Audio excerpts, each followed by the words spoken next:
The culture of the company, I think, is so important because we all know we're on a transformation and it's not easy. It means the cheese is moving all the time.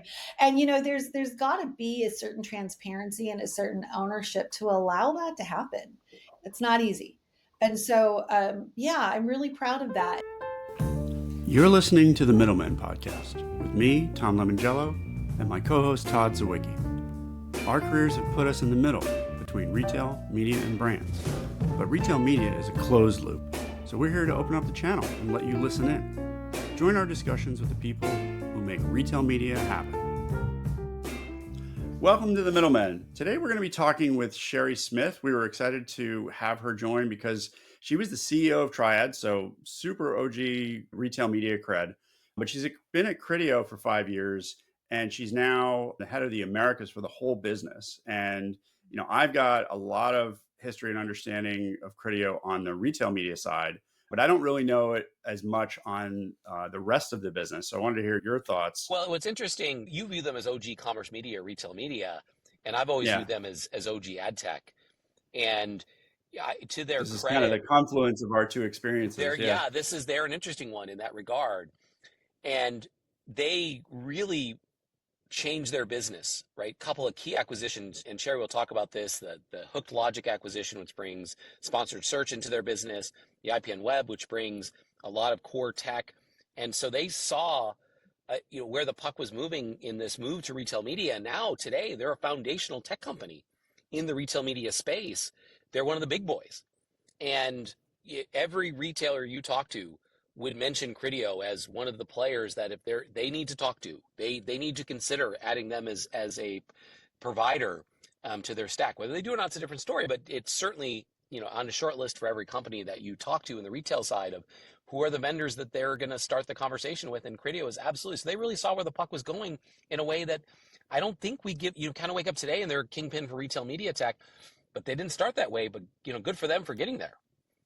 Yeah, I think they got real tailwinds from the Hook Logic acquisition that at the time when privacy was being locked down in the offsite world, the retail media space was sort of greenfield, and they picked up something like 225 out of 250 retail media networks that they call, that they characterize as retail media networks. And I think over that time, what that means is that they're pulling in product feeds from a ton of retailers.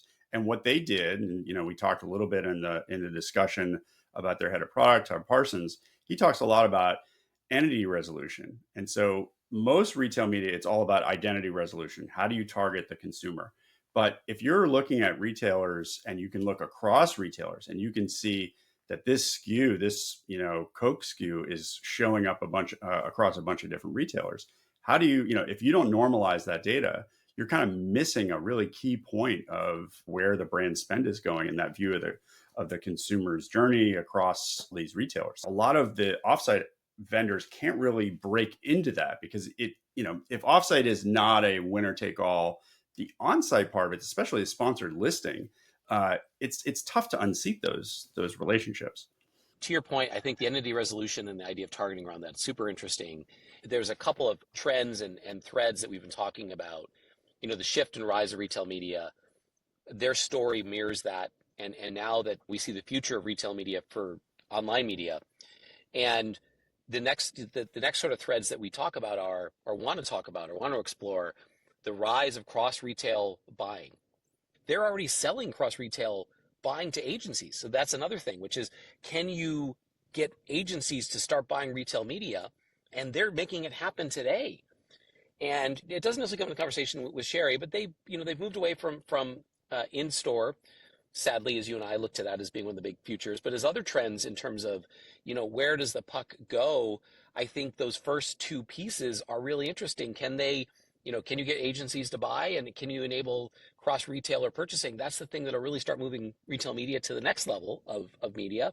And the fact that they're kind of a part of that and they're already looking in that and have experience with that, it's an interesting part of the current landscape and story.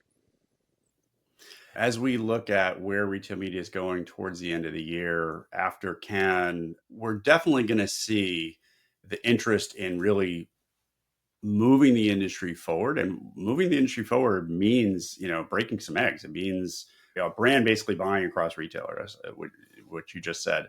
They are a big player, and everyone needs to be aware of them. And if you're a retailer, you're going to talk to them.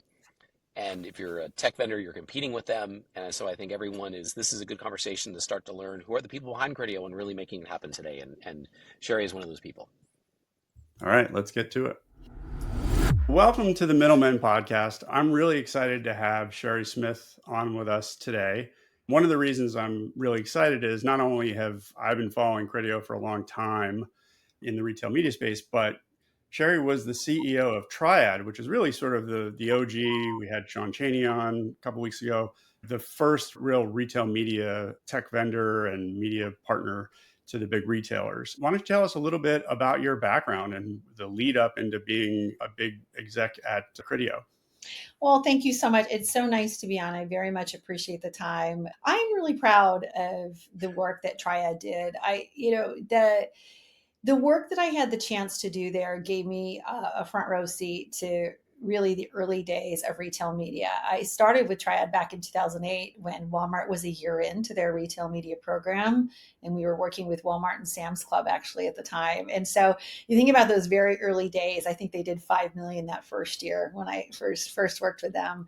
But as you think about the number of retailers that we worked with that we were able to expand on, there were several at Trad, and really many of them doing more full funnel strategy, more omni-channel. So they were really ahead of its time. And one of the things I'm most proud of is honestly, there are so many former Triad employees, some of them here, but many at different retailers, some at competitors, some at agencies, others at tech platforms. So I'm just so proud of the number of people that actually were embedded into the space to help further the retail media space.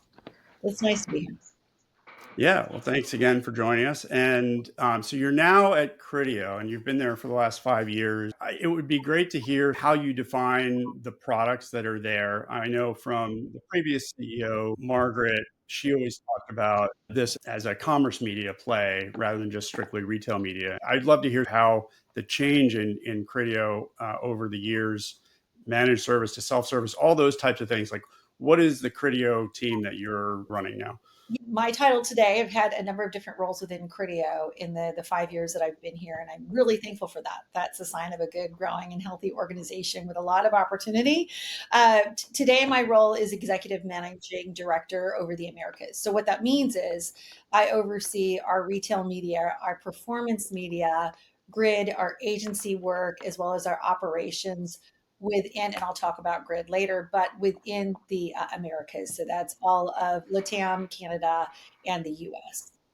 And then what drew me in, to Criteo and why I was excited to come here is truly it was the promise, honestly, of the vision of what we wanted to build for retail media at the time when I joined.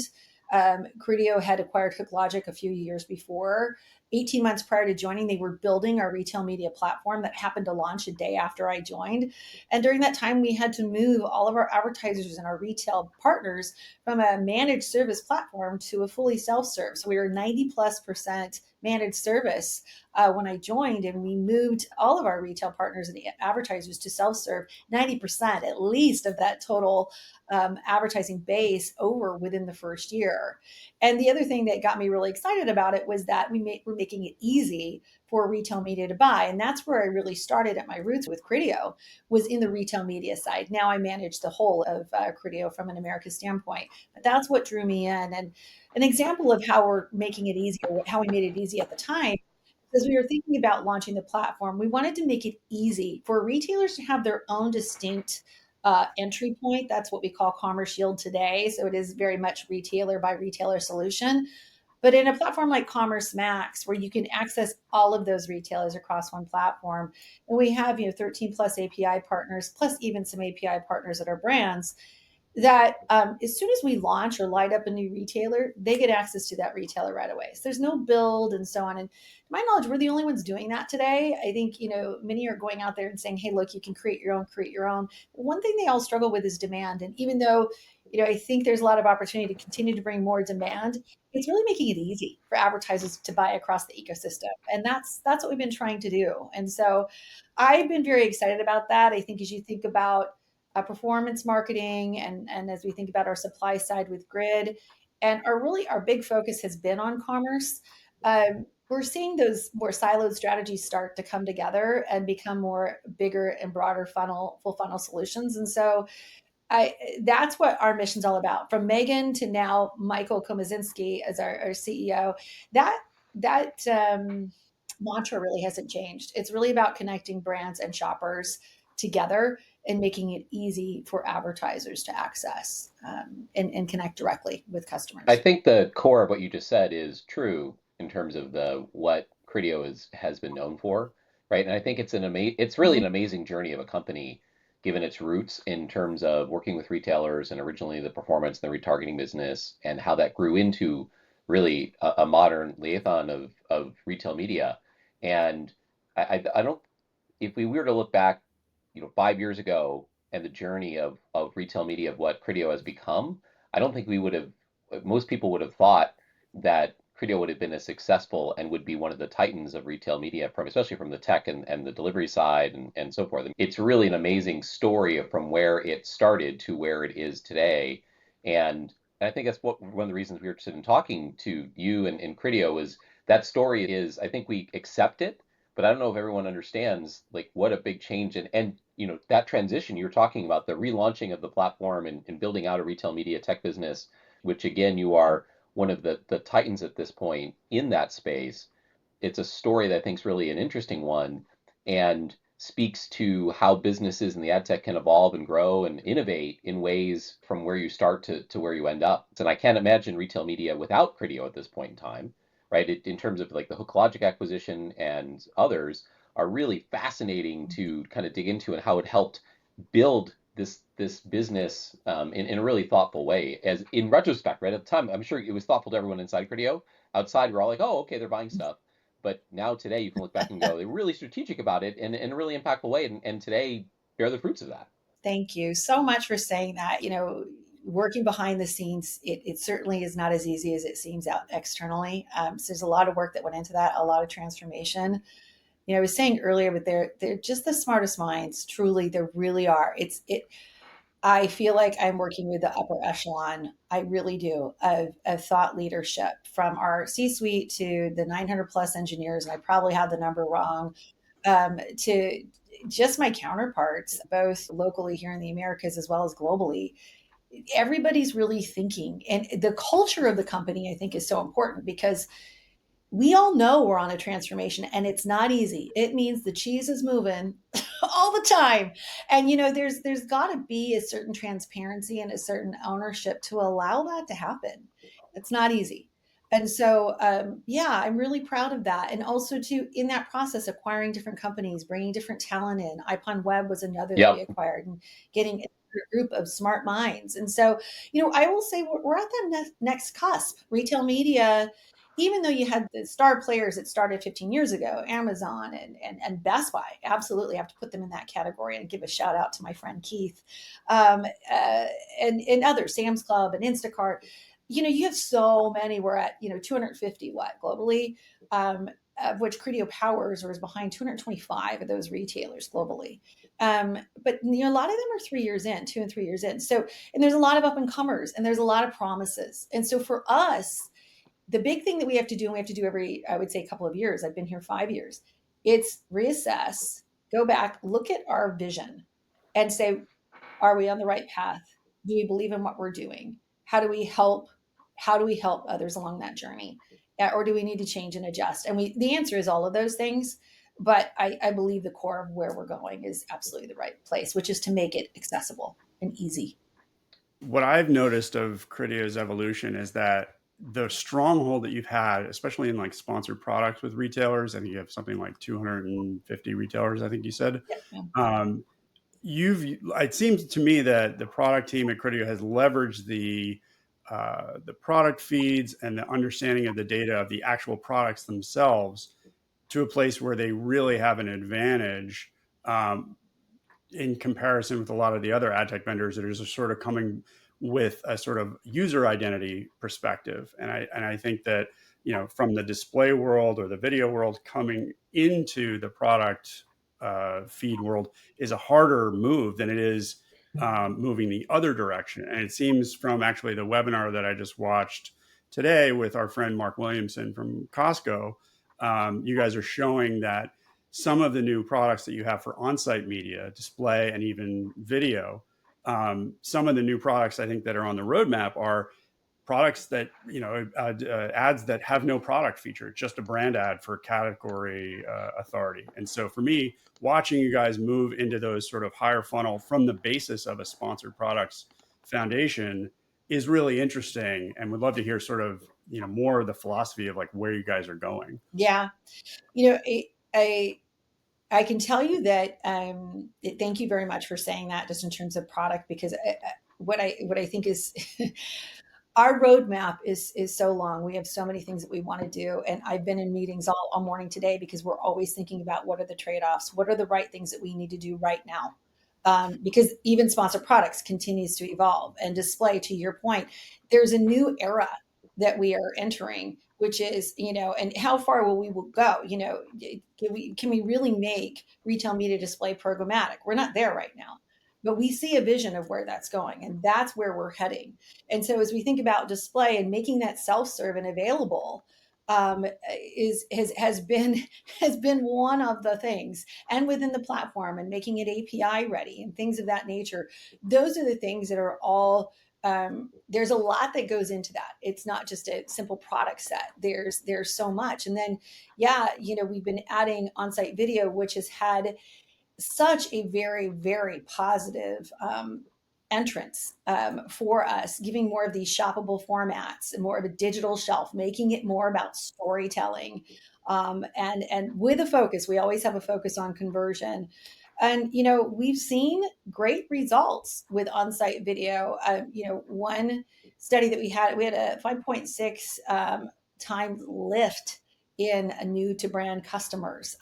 It's a big deal for us. And one of our retail partners had a 280% click through rate that they were seeing with on-site video. So, you see it in the numbers, but you also see it in the conversions that are happening, and it gives retailers an opportunity to generate more revenue. They can create more premium CPM. So it's a win. It's a win across the board. It's more engaging for that customer. It's better for the retailer in terms of a premium CPM. It's better for a shopper. You think about beauty shoppers that really want something that, or fashion, that is making retail media buying fun. That. Yeah. Well, I mean, for me, I'm seeing it because a lot of the case studies that you were putting out there, it's adding video plus display plus sponsored products. Yeah. And together that all, lifts to a higher degree, hopefully. But do you have friction or challenges in terms of the way the buyers are measuring or where the budgets are? Is that still a challenge? I think it's an opportunity, because you think about, in electronics, advertiser is going to look at how they measure it very differently than food and the grocery space. And we try to give that flexibility in our platform, but it comes with a lot of education of the look back windows and the right customers to target. And that is a big piece that our demand side. So that's the other nuance that Criteo brings to this, is we have a demand side sales team that is really, really important in that process, that works with our API partners, that works with the agencies, works with the brands direct to help give some of that guidance. We also do the same with retailers to help them understand what our brands and agencies, in particular agencies, because that's where retailers really yearn for more, is to know more of what is going to be appealing to the agency.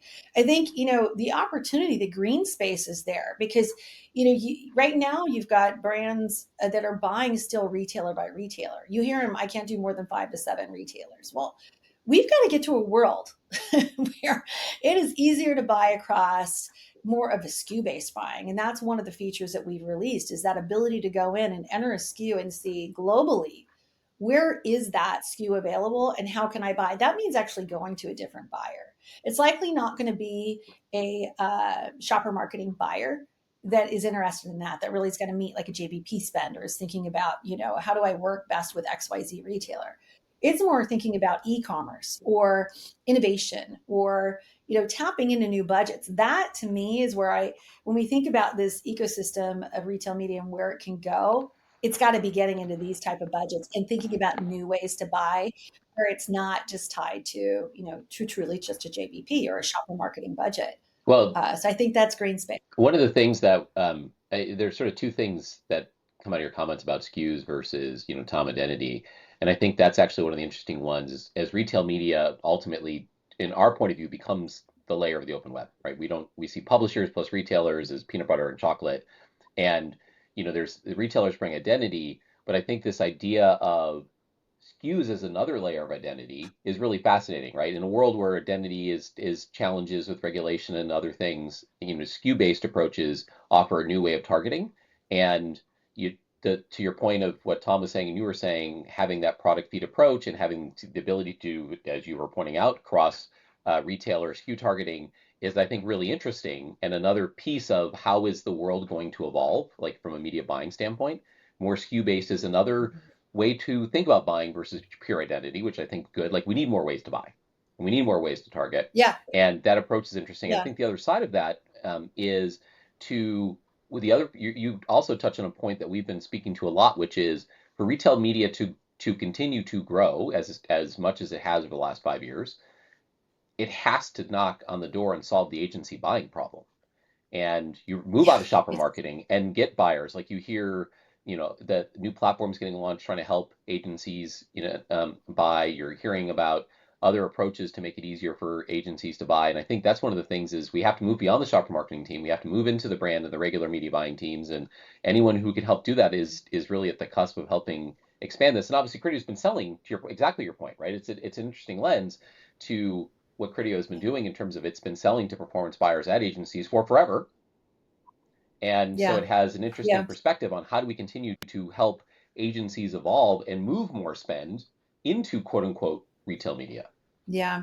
There's, for us, it's control the controllables. We say that all the time. And for us, we're trying to make that world easy. I think externally, agencies, their remit has to extend beyond just, hey, buy across these 3 retailers. Absolutely. So I think that's one. I think we know that, and I mean, it's not just, we're not the only ones that know this, but brands are changing the way that they are structured as well, to be able to think about how to best buy retail media. And in fact, an initiative we put in place a couple of years ago was to have a couple of global brand ambassadors to work across. We've got 15 brands that we work across today, big global brands in the CPG space, because that's the way they want to interact with us. They want to understand how is buying happening over in Europe versus in APAC. And honestly, down to how should we structure? What's the best way? How do we educate at upper levels that maybe are more traditional in their buying format? So there's a lot that has to be done to catch up to, I really believe where we are, where we believe it's going, but it's where we need the industry to go. But I do see it moving.